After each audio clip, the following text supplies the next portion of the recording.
When it comes to living life, there's a lot to overthink, but I don't ever have to overthink my water. I've been drinking Smart Water for years and truly love its pure, crisp taste. It's vapor distilled through a process inspired by clouds. I love chic branding, and Smart Water's sleek bottle shape makes it the perfect accessory for any day bag, workout tote, or backpack. Smart Water is the smart way to hydrate no matter what you have going on in your life. Life is full of choices. Smart Water is a simple one. Visit drinksmartwater.com to learn more. Hear that? Yeah, that's the sound of you relaxing, because now you're managing diabetes with the Freestyle Libre 3 system. You get to know your glucose levels and where it's headed. Manage your diabetes with more confidence with the Freestyle Libre 3 system. Ready to learn more about the #1 prescribed CGM in the U.S.? Visit freestylelibre.us to learn more. Based on retail sales data for patients' last filled prescription by manufacturer. Refer to the FLAIR NL4 study published in BMJ Open Diabetes Research and Care 2019. Safety info found at freestylelibre.us.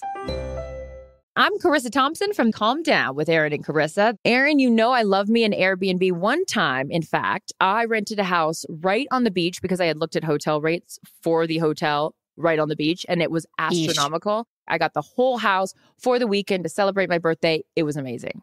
Chris and my family these days, we are traveling deep. We've got the baby, we've got the dogs, we've got the nanny. We need the space, and that's what Airbnb provides. More rooms, actually a kitchen, bathrooms. It has us covered. It just makes more sense for our life right now in traveling. It's so good. And what else I love, Aaron, about it, they've got this thing called Guest Favorites feature. It's a collection of some of Airbnb's most loved homes based on reviews and reliability. So they take the guesswork out of it, just making it so simple to decide, oh, that's a perfect Airbnb. It's reliable. It's a great review, great location. So check out the places that other people have loved now on Airbnb, especially the Guest Favorites. Woo-woo! Every Genesis is a reminder to try something new, to keep growing, keep hustling, keep beginning. At Genesis, they harness that mindset into their performance SUV, the GV70. Turn heads with a stunning design inside and out. Discover intuitive technology inside the GV70 with a 14.5-inch infotainment system. The Genesis GV70 is for those who are making their mark on the world and want to enjoy luxurious amenities while they do it. So go on and enjoy an exhilarating drive in the GV70. Your Genesis GV70 is waiting for you. Learn more at genesis.com. Genesis, keep beginning.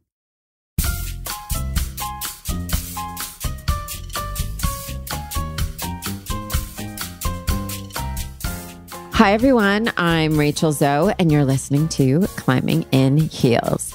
The show is all about celebrating the most extraordinary superwomen who will be sharing their incredible journeys to the top, all while staying glamorous.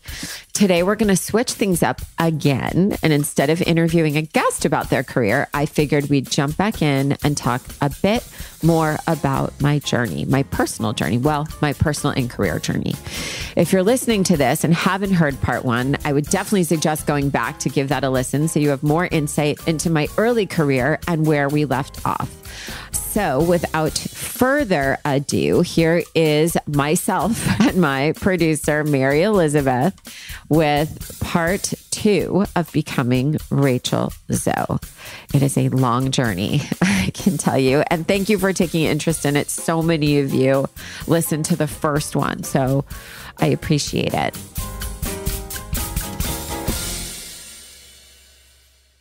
So, part 2, Becoming Rachel Zoe. Oh, God. Just to remind everyone where we left off in part 1, we left off. Wait, can I say something? Yeah. You just said that, Becoming Rachel Zoe. And the funniest thing is that the first piece ever written about me publicly when I was, 20 something, living in New York in one of my first apartments. I believe it was for Women's Wear Daily. And it was the cover and the headline was Becoming Rachel Rosenzweig. Oh, that's so funny. My maiden name. Yeah. Well, we actually did talk about that part 1 too, how you dropped. Your agent was like, drop the name, and you did. When you just said Becoming, and I was like, wow, that's wild. That's our title for these. Yep. So we're on part 2. Yes, with a cold. We both are a little schnooey, as Yep. Rachel says. Yep. Also, full disclosure, we love doing these. You guys obviously love listening to these, which is exciting. But Rachel goes on spring break with her kids next week also. Yes.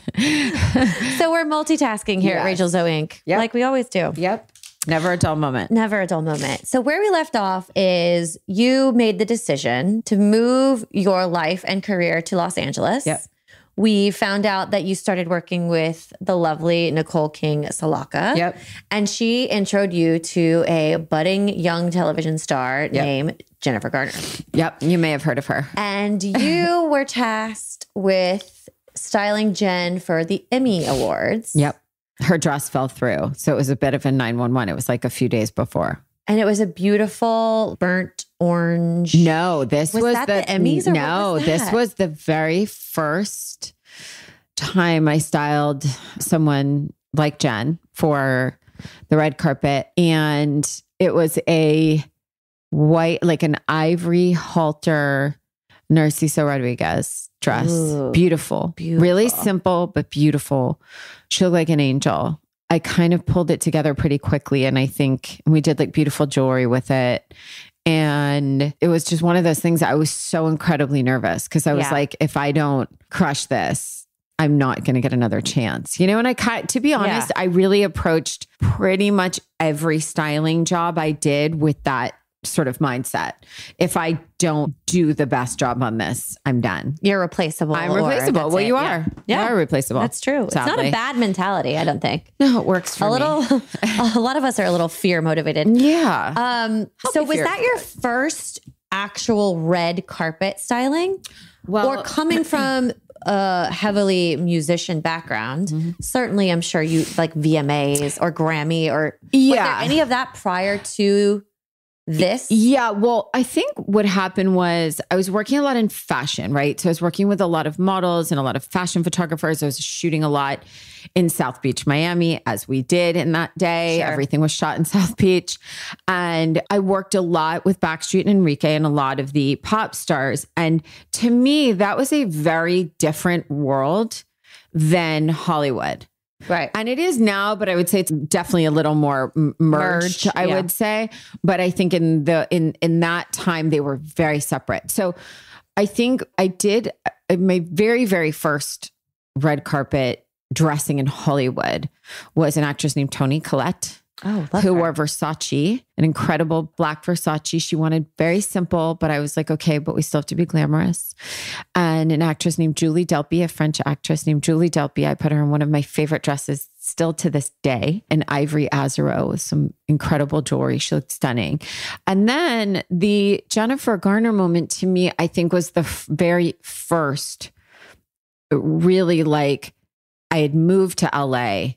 At that, with the other two, I was still in New York and still working a lot of music. And I think Jennifer was my first like really big public moment at an award show where she was such a dart, like she was just so adored, still is adored. And I was just very nervous, I was incredibly nervous. And it was a big breakout moment for her, I'm sure. It was. And for you. It's interesting how that parallels. Well, that's the thing. I always say that to her because we're really good friends now. Like we kind of talk about that, like what those days were, and she was living in this like great bungalow and we used to hang out and she had a big dog and we had a lot of like girl time, like me, Jen and Nicole were Everyone's super close. Nervous. Everyone, for me, I mean, I was definitely nervous and there was a lot of fun like made of me because I think Jen is, well, first of all, she's like a stand-up comedian, just being Jen. So I think like everything she said made every situation fun and funny. Because I think she knew I was nervous and she knew how seriously I took my job. And I think for Jen, fashion is not something she really does take so seriously. I think it's like part of her job, right? And so she really empowered me to kind of do my thing. But she would also make fun of me because there was like this beautiful way that she stood in fittings like a swan, like a dancer.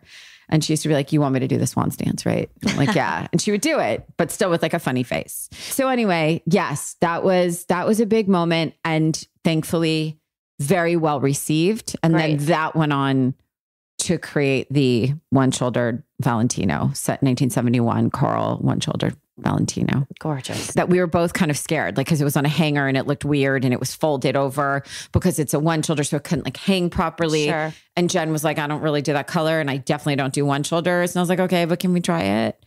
And then she put it on and we both kind of looked at each other and we were like, and she was like, oh my God, it's the prettiest dress I've ever seen. I was Stunning. like dead. And then of course it rained. So we had to like lift the thing and there was puddles and then the whole thing. I feel like just does. You do have a bit of a rain carpet curse, I must say. I can't. How did your day-to-day as a stylist change from New York to LA? You mentioned you were doing a lot of models, editorial in New York. When you came to LA, were you just doing essentially event dressing, or were you still working on models for campaigns, or how did that No, it switch? really shifted. It really shifted. And I think once I started doing Jen, it was sort of a bit of a domino kind of thing. Like it was just very word of mouth. Like I started working with Cameron Diaz when she was doing Shrek, and then with Kate when she was doing Almost Famous, and then with Salma Hayek and, Pierce Brosnan, and then Brittany Murphy, rest in peace. And a lot of actors, Keira Knightley, who just beyond, you know, and she would like fly in from shooting a film and like come in the night before the Oscars. And I would have literally like 2 hours to fit her. And if that didn't work, I was like, okay, the Oscars were the next day. So like, what do we do? And just for the listeners, I think when you say you were working with X, Y, or Z, like let's take Cameron, for instance, for Shrek. You mean you were styling Cameron for every appearance she had to do associated with the film. Yeah. So late night shows or daytime shows or world premieres. Yeah. When you see an actress or a singer or someone who's very much in the public eye, 99% of the time, they have a stylist and a hair and makeup person. And it's one of those things where like they're on tour, you're on tour. You do multiple fittings, you set looks, you go with them, or an assistant goes with them. In those days, I went everywhere with all my clients until I couldn't. Right. There's only one of her, shockingly. Yes. They had like late night talk shows, morning talk shows, not radio shows. They would have to travel, right? There would press be press junkets, multiple premieres. You would camp out at a hotel all day and change them 5 times. You go literally around the world. The big movies, literally like in the days of Shrek and stuff. There was multiple premieres around the world, like a lot of the Marvel movies and things like that premiere like in Tokyo and London and Spain. And there was those incredible moments where like, it's a little bit like camp. You're traveling with like the team, you're with the publicist, you're with the manager, you're with the client, you're with the hair and makeup, you're with the, and you all become this like really great family together. And then when the tour ends, sometimes it's like really sad. You get a little like let down afterwards. Like leaving summer camp. Yeah, it's like leaving summer camp. Or vacation friends. Well, it's also like that, I think, when they film the movies, they get like that as well. But I think it definitely changed for me when I moved to LA, and it was very different styling in New York and LA. Styling in New York was like a grind. Like there's blizzards and like, and 7-floor walk-ups, and you can't get a taxi. There was no Ubers. There was no reserving cars. You could, but it was a fortune. So like who could afford that? And schlepping, like, when I was doing, Backstreet and Britney, I had like 100 garment bags. It was like crazy. And you have to use messengers, which are so expensive. So it's very labor intensive in New York and it's very hard, very challenging. And in LA, it's like very conducive to styling. I remember when I started working here and I was like, oh God, they don't know how good they have it here.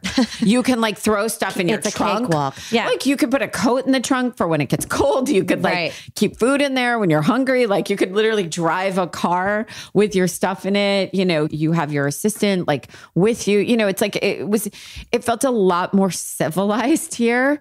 And I think no matter how hard I was working, it just felt more civilized as a stylist here. It just did. I don't know why, but it just did. Don't get me wrong. I was doing like music videos that were like night shoots. You start shooting at 10 p.m., you shoot till 6 a.m., then you have to sleep for a few hours, then go back to set. So that was actually crazy. So we know about these very public red carpet styling moments that you're working on. And like you mentioned, it's a ripple effect. Thankfully, word of mouth traveled and you started picking up more and more clients for these. But I want you to talk about how you were styling these it girls of the moments, not for technically carpet moments, but for lifestyle moments, right? Like you were working with, at one point, Lindsay Lohan, Nicole Richie. Yep. And you were actually gaining notoriety because you were essentially styling them for life every day. Yeah. To remind everyone, this was in the culture of no social media yet. Paparazzi was intense for these in Hollywood and New York and everywhere. Yep. So what was that like? How does that work where you go, I'm going to pull together street style looks for you as opposed to this major premiere, or how did that work? So it's a couple of things. So what ultimately ended up happening is, you know, a lot of my clients became friends. It's a very, very intimate relationship. And I'm very protective and I'm very, I care a lot, sometimes too much, about them personally and also about their sort of like, if you're going to work this hard to put out this image of this Hollywood movie star kind of persona, then why are you like rolling around in basically pajamas, right? Like during the day, because the paparazzi at that point was so out of control. Yeah. That a lot of these actors and, you know, just kind of pop culture icons. Sure. It girls, it girls were being photographed while going to Coffee Bean or like going to lunch or whatever it was, or going to the gym, shopping, whatever it was. So what would happen is I would have them at my studio for fittings and I would be like, you should just wear this to like go to dinner. Right. This is so cute. You should just wear this for coffee. I don't know, just life. Just this is so cute. It has to have a moment. Just wear it. Every Genesis is a reminder to try something new, to keep growing, keep hustling, keep beginning. At Genesis, they harness that mindset into their performance SUV, the GV70. Discover intuitive technology inside the GV70 with a 14.5-inch infotainment system. The Genesis GV70 is for those who are making their mark on the world and want to enjoy luxurious amenities while they do it. I used to dread driving around LA because of the traffic, the stop and go, the blaring sun, always getting directly into my eyes no matter what time of day it is. But thanks to Genesis, driving around here isn't too bad, especially when I'm driving in style. Turn heads with the stunning design of the GV70 inside and out. The GV70 features the silhouette of a coupe and the capability of an SUV. So go on and enjoy an exhilarating drive in the GV70. Your Genesis GV70 is waiting for you. Learn more at genesis.com. Genesis, keep beginning. Welcome back to Currently with Curator, where I share my latest style obsessions, all of which you can access through my shopping community, Curator. I'm all about starting your year off with little luxuries to elevate your everyday. So I stocked our curated e-storefront with trendy accessories, chic home furnishings, and more that will make you feel so refreshed. As always, everything has my stamp of approval and is available for a very exclusive price. I know you're going to love shopping with us, so I'm also giving Climbing in Heels listeners an additional 25% off your first purchase with code CLIMB25, CLIMB25. So what are you waiting for? Head to curator.com. That's CURATEUR.com and get started today. It was funny because Nicole and I used to joke because she would just try and torture me. She would literally just send me a picture of her in like her funniest, like Free City sweats with like a baseball hat on that she bought in the airport with like a neck pillow. Totally. As Nicole would. And it's funny. It's just, I think that ultimately, I think a lot of the girls kind of started to feel, I think they were sort of like, it's like anything else, you know, you get positive feedback, you start to feel more confident, right? Sure. So I think with my clients, I never worked based on what I was hired for or what I was paid for. I just kind of just did it because it made me happy to know that they were looking great all the time, or they were feeling great all the time, or they had outfits to go down the street for dinner or go to the airport or get off the plane or whatever. My theory about life is that, you know, every part of your life should be chic, can and should be chic. And that doesn't mean wearing a ball gown and diamonds. It means like just look a little bit cuter because you'll feel that much better, you know? Right. And listen, when you're in the public eye and you have paparazzi all over you and those pictures are plastered all over tabloids, people say they don't care, but a lot of people do care. And ultimately you're like, well, okay, you're only human. I mean, correct. Yeah. I mean, yeah. That really started from you genuinely saying, this is really great. This looks great on you. Take it, wear it. Yeah. This wasn't some I wasn't hired inside for it. publicist manager No. saying, you got to clean up their image. You got to make them. That's Nope. really interesting. Nope. It was just And there was that. There was that afterwards. Sure. Yes, there was that afterwards, like help. Like 911, she has to look better off duty, or she has to look better on and off duty, or whatever. And I think ultimately it just became part of what it was for me. And I think for all of my clients, I just started to be like, right, off, offline or online. I think this is the vibe, and they loved it. Yeah, exactly. But I think part of that, to be honest, I think part of that was that traditionally stylists, it's a job, right? So you're like, okay, they need 5 looks, 2 premieres, 3 talk shows, blah, blah, blah. And like, bye. And that's it. That's it. And I think what started to happen was when the off duty got as much attention as the on the carpet, it started to just matter more. Right. And that's when you yourself started to gain some attention for dressing these it girls. People started to wonder who was behind these looks, these beautiful, well put together, like you said, on and off camera. Yep. So that brings me to the Rachel Zoe project. So how did that happen? This is your life. I mean, it's true. But how did the Rachel Zoe project come about? Was that something you sought, or was that something that came to you? It was something. It's weird because it's all blurry because it seems like 400 years ago, but it wasn't. And there was a lot of sort of conversations, and then sort of like definitely on the top of the list of the things I'd never do, like let a camera into my life, into my home, into my work, into my clients, like just in the never will I do. There was this show called Style with Elsa Clench on CNN Style. And it was something that I worshiped as a teen. It was kind of my only way to sort of see fashion, right? And it's the only really thing that existed at that time. And it was every Saturday at 10:30 a.m. And she was this incredibly chic woman who went and interviewed John Galliano and Karl Lagerfeld and Jean-Paul Gaultier and all these incredible fashion heroes of mine. And I was like, oh my God, I want to be here. I want to do that. I want to do that. I want to do that. I want to talk to them. Yeah. I think being in the fashion world and then being sort of in Hollywood, there was such a separation between the two worlds. And the fashion world really looked down at LA. Sure. Did not take it seriously. And I thought there was such style here and such flavor and such history of style and California style that like an ease, a very different style, very cool style. Definitely one that I related to. This sort of like Galanos, Halston sort of vibe was very here. And there's a lot of amazing California designers. Anyway, so I think for me, I wanted to somehow convey a bit of the fashion world to people, demystify it a little bit, and sort of showcase the talent behind it. And somehow or another, I met with an amazing producer, Charlie Corwin. Mm-hmm. He was doing incredible docu like series and stuff like that. And another friend of mine, Jamie Patrikoff, and they were friends and they knew each other and whatever. And there was just a lot of conversations that kind of happened. And then next thing I know, it was like Bravo. And at that point, I was like, this is crazy. I'm not doing this. Like, there's no way I'm doing this. And it was funny because Roger was sort of like, what do you have to lose? Because at the time I was under a lot of very false narrative of gossip. Right. And not even a piece of one word of one thing was true. Right. I think you should set the record straight.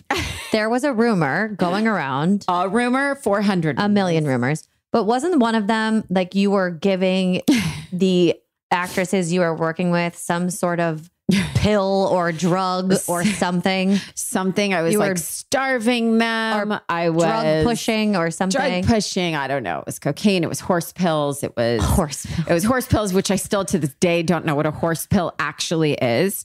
There was multiple things. It was so insane. And it was so funny because, I mean, as you know, Mary, I'm pretty much the straightest person ever. Really? Like, I don't even take Advil. She's a snooze. Let's put it that way. You are like half a glass of wine at most. Exactly. So obviously those rumors were not true and were ridiculous. And there was a lot of fashion people that were also trying to kick me down. A lot of industry people that really didn't want me to move forward in my career and in my life. And I think, Roger was sort of like, look, like people are judging you without knowing you. So like, what do you have to lose, right? Like, at least this way, if they don't like you, at least they can justify why they don't like you, right? Because you're not acting, right? This is docu, this is reality, right? Which it was. I remember going to Bravo and then being like, we want to do this. I was like, I want to do this. I want to talk to all the designers and I want everyone to meet Karl Lagerfeld and I want everyone to meet, you know, all these amazing Oscar de la Renta and Michael Kors and like all these amazing designers, Marc Jacobs, which they did. But I just remember them being like, yeah, they need more than that. Right. Like nobody's going to care about that. I was like, yes, they will. They're like, no, they won't. You're like, someone needs to slam a door. I don't know. We didn't even have a name of it. And then I remember on the first day, like the paper showed up to shoot the call sheet and it said the Rachel Zoe Project. And we didn't have a name. And I just said, that's it. That's the name. There you go. And literally the rest is history. And 5 years later, that was the show. So not 5 years later, like 5 minutes later, but 4 or 5 years. So the show premieres, it takes off in a big way. And again, it was on Bravo. Yep. In a time before a lot of the other sort of reality franchises that are very popular today had started. You were sort of really one of the first Bravo reality shows. Yep. I think Real World was the only thing out at that time that existed. In Road Rules and that sort of that kind of docu stuff. And I think Bravo had a few other shows, but they were not obviously fashion centric. Mm-hmm. How did your life change when you started to shoot the show? It was crazy because I was working 24/7. I mean, I think I don't even know how many clients I was working with at the time, but a lot. It was a lot. And they were like major, very prominent, important. Yes. Working A-list, really amazing talents. Yes. And I only cared about my job. I didn't have kids. So my job was my entire existence. I think for me, the challenge of the show was trying to shoot the show in the best, most real, organic way possible while still being really good at my actual job and not neglecting that and protecting that and not exposing too much, but still giving the viewers enough that they felt that they were in it. Because it's funny, even today, people are like, it's my favorite show, this part, this part, this part. And I love the part when we went into this, like, and you went to London and you did this. And I'm thinking to myself, God, there's so much you didn't see in that moment, right? Yeah. Was it strange for you to have a job that was very behind the scenes in terms of no one brought their stylist to an award show? No one brought their stylist to any kind of public outing, to then go, the paparazzi is following you because now you are in front of the camera. What was that like for you? Awful. You didn't like that? No, it's terrible.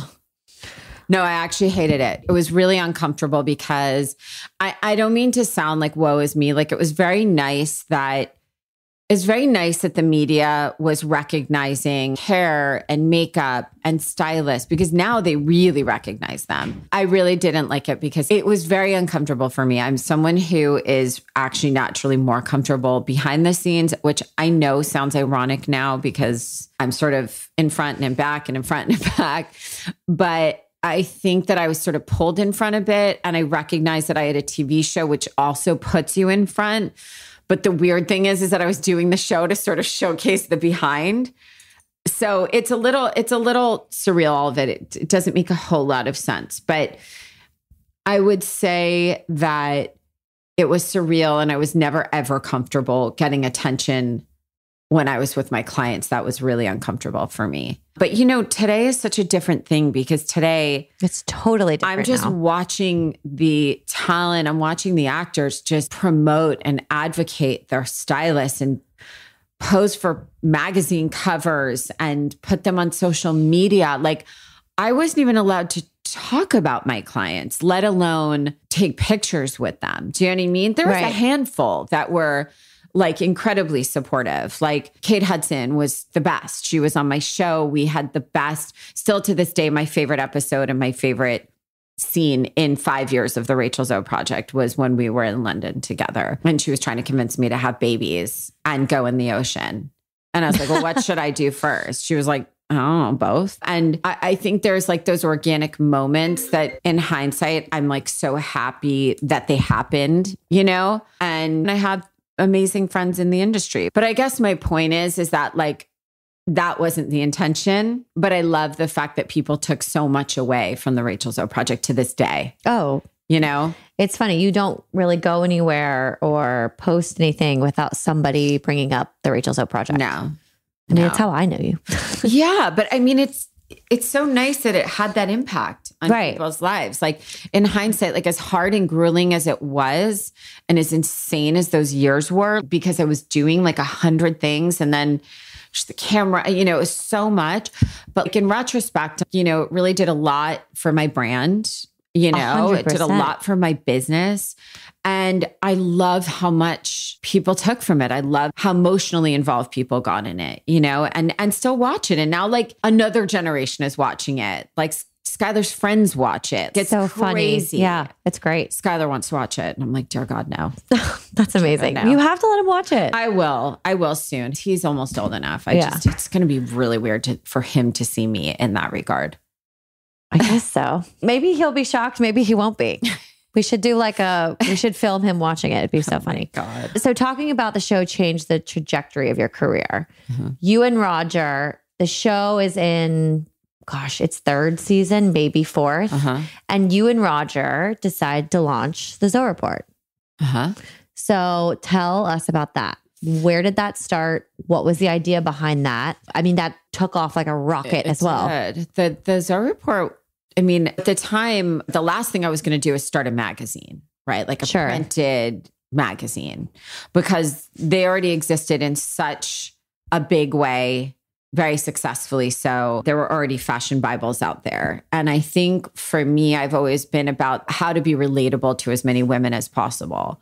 And I think it was really the brainchild of Roger. He really felt that there was a way that I could communicate. There had to be a better way that I could communicate and help as many women as possible. And he thought by doing a newsletter, you know, called the Zoe Report, that would be amazing. And it was just it started. Me, Roger, and one editor named Jessica Amento. And it started as a weekly, right? It was daily, I think. I think it was daily. Wow.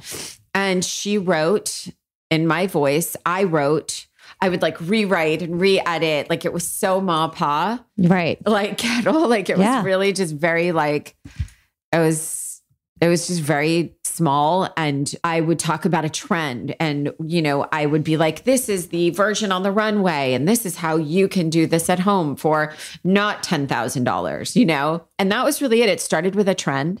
It started with style advice. And then it just grew and grew and grew. And then one day we had like 100 employees or something. And it became this incredible fashion and beauty and pop culture kind of trend destination. It's doing so well today and, you know, run by BDG, Bessel Digital Group. And it's great. It's incredible. And it's like living on in the biggest and best way. And I'm so close to it and still so involved in it and so proud of it. Honestly, it's so good.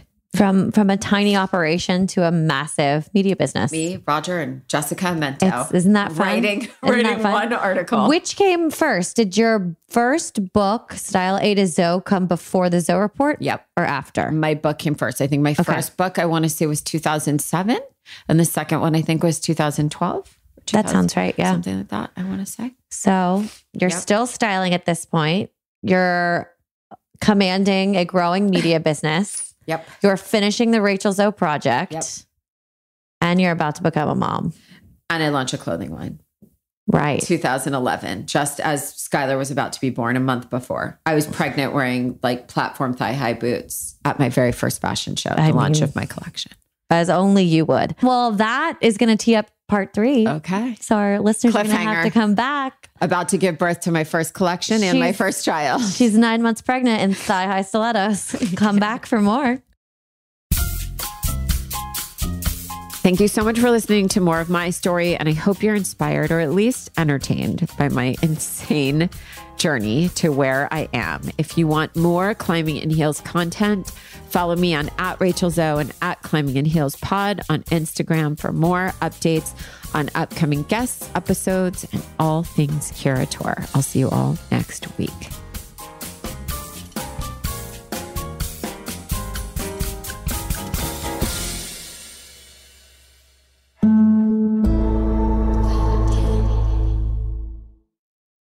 There are some things that are too good to keep a secret. Like how your Amex Platinum card helps you have the perfect trip. I'd like to check into the Centurion Lounge. Or how it seems like you always get those hard-to-snag tables. Ooh, yum. And how you get the most out of select can't-miss events. With access to the Centurion Lounge, Resi Priority Notified, and Amex card member benefits at select events, you'll have to share. That's the powerful backing of American Express. Terms apply. Learn more at americanexpress.com/withAmex. You know that feeling when you walk into your home, take a deep breath, and feel new? Well, that's what it's like to use Clorox Scentiva. Because Clorox Scentiva smells like coconut, cleans like Clorox, and feels like energy. It'll elevate any cleaning routine to not just clean, but also make every room smell like a tropical coconut getaway. Discover how Clorox Scentiva's powerful clean and refreshing scents can transform your space. Get yours in coconut or other fabulous scents at a nearby retail store. It's time for today's Lucky Land horoscope with Victoria Cash. Life's gotten mundane, so shake up the daily routine and be adventurous with a trip to Lucky Land. You know what they say, your chance to win starts with a spin. So go to LuckyLandSlots.com to play over 100 social casino-style games for free for your chance to redeem some serious prizes. Get lucky today at LuckyLandSlots.com. No purchase necessary. VGW Group. Void where prohibited by law. 18+. Terms and conditions apply.